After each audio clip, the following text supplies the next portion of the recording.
اللہ کے نبی صلی اللہ علیہ وسلم کی خدمت میں بحرین سے عبد قیس قبیلے کا ایک وفد آیا اور اس میں تقریباً 40 افراد تھے۔ ان میں ایک تھے اشج عبد القیس جو اس وفد کے ذمہ دار اور رئیس تھے۔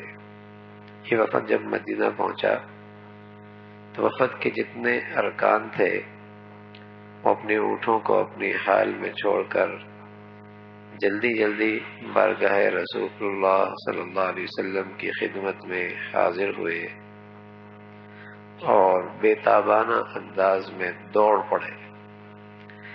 لیکن جو وفد کا رئیس تھا اشج عبد القیس، اس نے ایسا نہیں کیا، بلکہ سواریوں کو بٹھایا، ان کا سامان اتارا، اونٹوں کی رسی کھولی، پھر غسل کیا، پھر صاف ستھرا لباس زیب تن فرمایا، پھر مسجد میں حاضر ہو کر 2 رکعت نفل پڑھی۔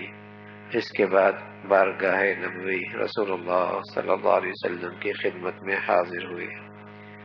تو اس پر رسول اللہ صلی اللہ علیہ وسلم نے فرمایا کہ ان کے حلم و وقار، آپ نے اس کے حلم اور وقار کی تعریف فرمائی اور ارشاد فرمایا کہ تم میں 2 خصلتیں ایسی ہیں جو اللہ کو بہت محبوب ہیں، ایک حلم اور ایک متانت اور سنجیدگی۔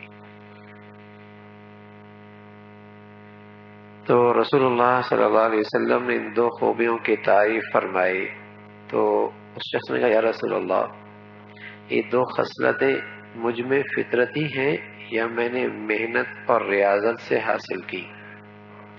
تو آپ علیہ الصلوۃ والسلام نے فرمایا نہیں، یہ فطرتی ہے، اللہ نے تمہارے اندر یہ پیدا فرمائی ہے۔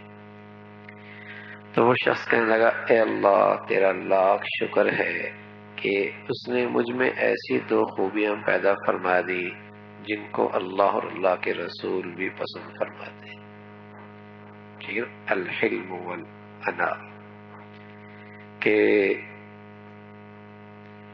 حلم، وقار، متانت، سنجیدگی یہ آدمی کی شخصیت میں نکھار پیدا کرتی ہے، آدمی کی شخصیت میں نکھار پیدا کرتی ہے، اس کی شخصیت میں ایک وزن آتا ہے۔ اب بہت سارے لوگ تھے، انہوں نے جہاں سواری چھوڑی اور بھاگ کھڑی ہوئی اشتیاق میں، لیکن اس نے تحمل کے ساتھ، آرام کے ساتھ سارا معاملے نمٹا کر بہت اہتمام سے، سنجیدگی کے ساتھ، وقار کے ساتھ حضور علیہ الصلوۃ والسلام کی خدمت میں حاضر ہوئے، جلد بازی نہیں کی، جلد بازی نہیں کی۔ تو رسول اللہ صلی اللہ علیہ وسلم نے فرمایا الانات من اللہ والعجلۃ من الشیطان۔ حضرت سالم بن سعد فرمانے لگے کہ رسول اللہ صلی اللہ علیہ وسلم نے فرمایا سوچ سمجھ کر اور اطمینان سے کام کرنا یہ اللہ کی جانب سے ہے، اور جلد بازی شیطان کی طرف سے، بے سوچے سمجھے، بے سوچے سمجھے۔ اچھا پھر پچھتاتا بھی ہے، شرمندگی بھی ہوتی ہے، میں نے جلد بازی کیوں کر دی، میں نے جلد بازی کیوں کر دی؟ تو رسول اللہ صلی اللہ علیہ وسلم نے فرمایا کہ سوچ سمجھ کے اطمینان سے کرنا یہ اللہ کی طرف سے یہ انعام ہے، کسی شخص میں یہ پیدا ہو جائے۔ اس لیے عقل اور شرع کا فتویٰ یہی ہے، یعنی شریعت بھی یہ کہتی ہے، عقل کا تقاضا بھی یہی ہے کہ جو کام کیا جائے سوچ سمجھ کے کیا جائے۔ اس کے بارے میں شریعت نے تو بہت پیارا طریقہ بتایا ہے کہ اہل فہم سے اور مخلص لوگوں سے مشورہ لیا جائے،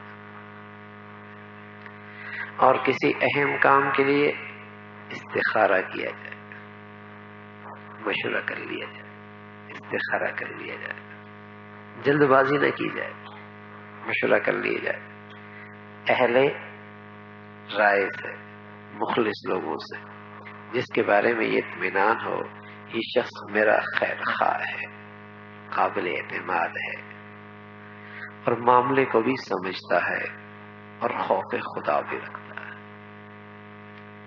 رسول اللہ صلی اللہ علیہ وسلم نے اس کو بہت پسند فرمایا ہے، اور خصوصاً اہل تقوی سے مشورے لینے سے اللہ اس معاملے میں خیر ڈال دیتے۔ اب تو طبیعتوں میں تحمل رہا ہی نہیں، برداشت، تحمل، بردباری ختم ہو گئی۔ اور خاص طور پہ ازواجی زندگی میں، خانگی زندگی میں جو یہ تیر چلا دیتا ہے زبان سے، پھر ساری زندگی بیٹھتا ہے۔ یعنی شاید ہی کوئی ہفتہ گزرتا ہو جب کوئی ایسا کیس نہیں آتا ہو کہ میں نے تو بس جلدی میں کہہ دیا۔ اچھا، پھر تلاش کرتا ہے کہ ہو گیا، اب بچاؤں کیسے؟ جلد بازی میں حرکت کر دی، طلاق دے دی، غلط بول نکال دیے، اب دوڑتا ہے کوئی راستہ نکل جائے، چاہے کسی کے پاس جانا پڑے، کوئی بس مجھے راستہ نکال دے کہ بس کسی حرام کے ساتھ زندگی گزار لے اور مجھے جائز ہونے کا فتویٰ دے دے۔